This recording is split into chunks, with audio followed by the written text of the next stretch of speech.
तेव्हा त्या पाठीमागे भूमिका अशी होती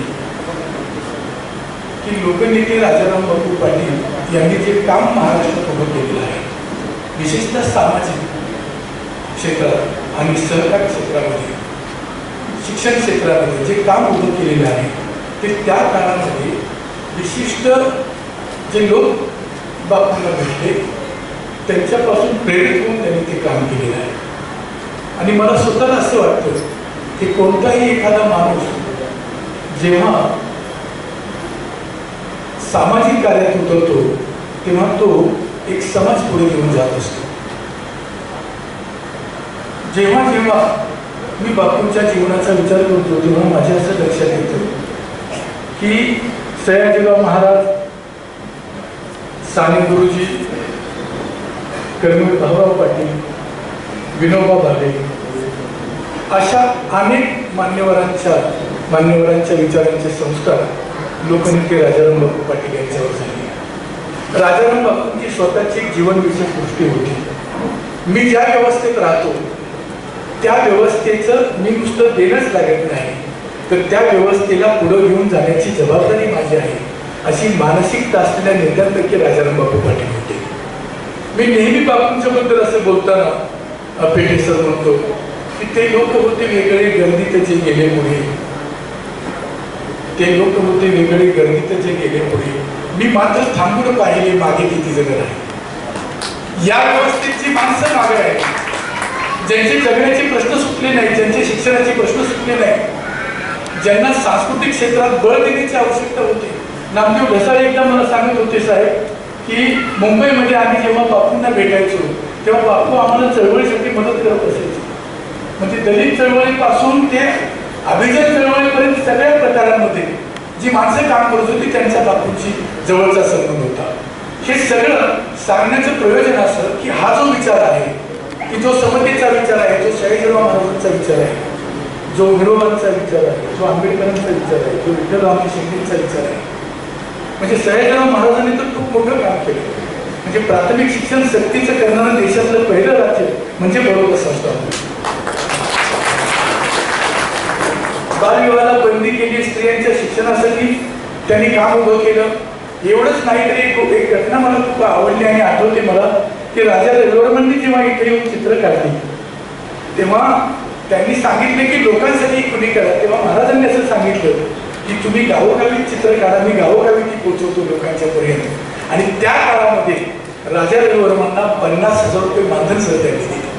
त्या काळामध्ये पूर आलेला असेल, दुष्काळ आलेला असेल, कोणताही प्रश्न असेल, राजा हा प्रजेचा प्रतिनिधी असतो अशी मानसिकता आणि त्या काळामध्ये इतके समतावादी विचार त्यांनी जोपासले.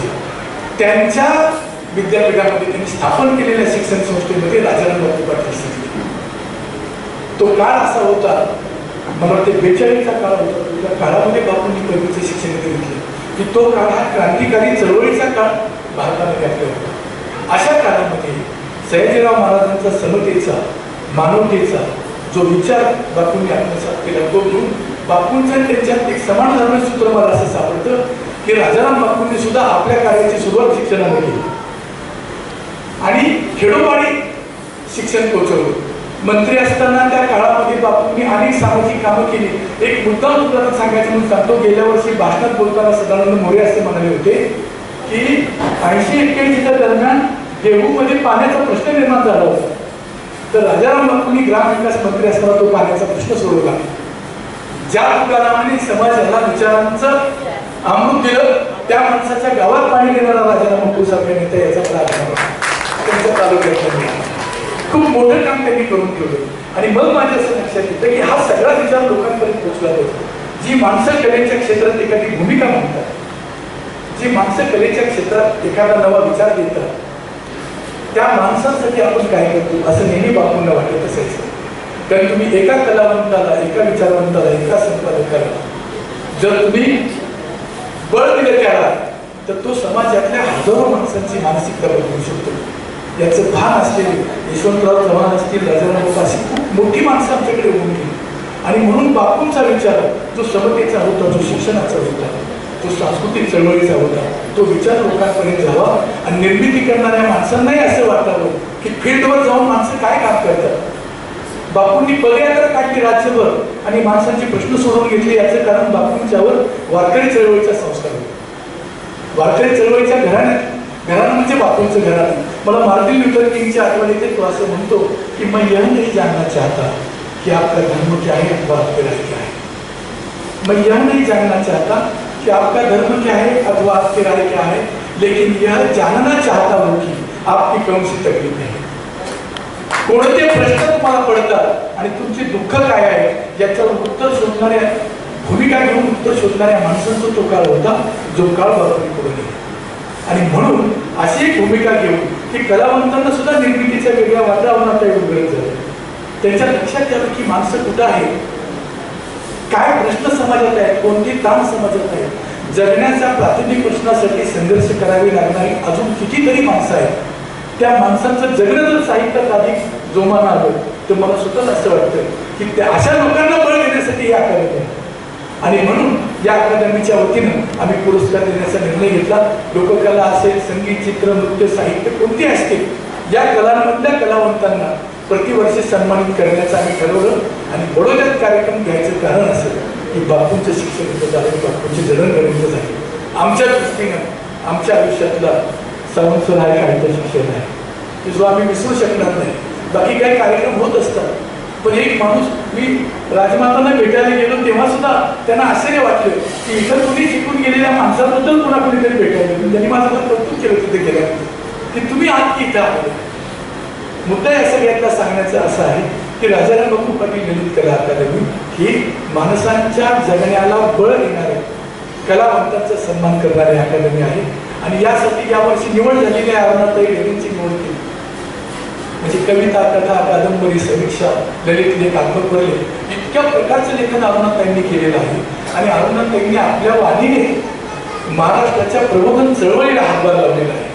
आणि राजीव ढेरेंच्या नावे साहेब ट्रस्ट स्थापन करून त्या सगळं उत्पन्न ट्रस्टला देतात आणि संशोधनाचं काम करतात. ही मला खूप महत्वाची गोष्ट वाटते की जी माणसं अशा कामाला बळ देतात त्यांना आम्ही जीवन गौरव सन्मान त्यांची निवड सदानंद मोदींच्या समितीने केलेली आहे. अतुल पेटे सर माझ्यासमोर बसलेले आहेत. प्रायोगिक रंगभूमीवर त्या माणसाचं इतकं मोठं काम आहे की रंगांची भाषा त्या माणसाने बदलली. जगण्याचे वेगळे प्रश्न, जगण्याचे वेगळे ताणतणाव सरांनी आपल्या दिग्दर्शनातून पुढे आणली. मला स्वतःला असं वाटतं त्यांना सन्मानित करणं हा सुद्धा मला आमचा सन्मान वाटतो. दिलीप दोंडगे इथं आहेत की ज्यांनी शैलीशास्त्रीय समीक्षा अशी नवी मांडणी मराठीमध्ये केली आणि संकल्पनाव्यूह नवीन वारकरी चळवळीचा विचारांचा त्यांनी मांडला. मग वारकरी चळवळीपासून अरुण कोल्हटकर ते आमच्या पिढीपर्यंत सरांनी समीक्षेची केलेली मांडणी मला खूप महत्त्वाची वाटते. त्यांचीही आपण निवड केलेली आहे. सचिन केतकर इथे माझ्यासमोर बसलेले आहेत. अनुवाद, कविता या क्षेत्रात त्यांचं मोठं काम आहे. विशेषतः इंग्रजीमध्ये गुजराती लेखक कवींचं आणि मराठी कवींचं खूप चांगलं भाषण करायचं काम सरांनी केलेलं आहे. तो बाजूला पडल्यामुळे फार आमची भेट होत नाही, पण खूप चांगलं साहेब त्यांनी केलेलं आहे. आणि म्हणून त्यांची ही निवड अकादमीने केलेली आहे. आणि इथं माझ्यासमोर असलेले देवीदास वायदंडे जे बारामतीहून आलेले आहेत, त्यांनी संयुक्त महाराष्ट्र चळवळीचा अभ्यास केला. सांस्कृतिक कलावंतांनी काय योगदान दिलं, माणसं कशी पेटून उठवली, अन्नभोवती काय काम केलं, आणि सगळ्यात महत्त्वाचं त्यांचं मला आवडलेलं की स्त्रियांनी काय बळ दिलं त्या चळवळीला, याच्यावर त्यांनी लेखन केलं. म्हणजे मी नेहमी असं म्हणतो की सगळे शोध स्त्रियांच्या नावावर आहेत. संगीताचा शोध स्त्रियांनी लावला, साहित्याचा लावला, घर नावाची व्यवस्था स्त्रीने निर्माण केली, संस्कृती स्त्रिया निर्माण केली. आणि या स्त्रिया कशा कणखर आणि चिवट होत्या आणि ही व्यवस्था बदलून टाकण्याचं सामर्थ्य कसं त्यांच्या मंगळात होतं, हा सगळा इतिहास पाहिला आपल्या लक्षात येतो. त्याची जाणीव साधारण आपल्या लोकांना करून दिली. मला स्वतःला असं वाटतं. संजय करंदीकर इथे आमचे बसलेले आहेत, ते आमच्या समितीमध्ये आहेत. त्यांनी सुद्धा संशोधन आणि समीक्षा क्षेत्रात त्यांचं मोठं काम आहे. महाराजांच्या ज्या पद्धतीने आता ते काही मांडणी करून पाहत आहेत, ते सुद्धा मला खूप महत्त्वाचं वाटतं. त्या सगळ्यांचं आणि पुण्याहून रुपाली अवतरी आले असतील, मेरेवाड नांदेडून आलेले असतील, उद्योगून आनंद कदम आलेले असतील, खूप माणसं आमच्या आलेले. गोवा विद्यापीठाचे सर मराठी विभागाचे प्राध्यापक हेमंत आय्या आमचे इथं आलेले आहेत. या सगळ्यांचं माझे सहकारी आमचे सचिन काका आहे, मंडले सर आहे, 4 दिवस झालं माझ्याबरोबर आहे, सुभाष कवडे आहे, सुरेश आलेला आहे, अशी सगळी माणसं जाधव पंढरपूरहून आलेली आहेत. इतकी माणसं सगळी इतक्या लांबून आली. केवळ आम्ही बापूंचा काळ पाहिलेला आहे, काही लोकांनी वाचलेला आहे, आम्ही ऐकलेला आहे, आम्ही साहेबांना पाहिलेलं आहे. आणि मग म्हणून या सगळे इथे उपस्थित राहिले, बडोदावासी सगळे उपस्थित राहिले. मी अनेक वेळातल्या सगळ्या लोकांना भेटायला गेलो, त्यांनी खूप चांगलं माझं स्वागत केले. अनेक लोकांनी तर माझे सत्कारच केले. तर त्या सगळे लोक आहेत ज्याचा मला खूप आनंद वाटतो. आणि मला स्वतःला असं वाटतं की बापूंचा जो विचार आहे कृतीशील परिवर्तनाचा, रचनात्मक कार्याचा, तो विचार पुढे घेऊन जयंत पाटील साहेब काम करत आहेत. 15 वेळा राज्याचा अर्थसंकल्प मांडणारा हा नेता आहे. सगळ्या सरकारी संस्था आणि राज्यात जिथे जिथं साईट करतात राजमाता, तिथं अतिशय चांगलं काम आणि अतिशय अभ्यासपूर्ण ते बोलतात. आणि असा एक नेता बापूंचा विचार घेऊन असलेला आम्हाला लाभलं, ही सुद्धा मला खूप महत्त्वाची गोष्ट वाटते. ते आमचे मार्गदर्शक आहेत. मी सर्वांचं, पत्रकार बंधूंचं आणि आपल्या सर्वांचं अतिशय मनापासून स्वागत करतो आणि आपली रजा घेतो. जय हिंद, जय महाराष्ट्र.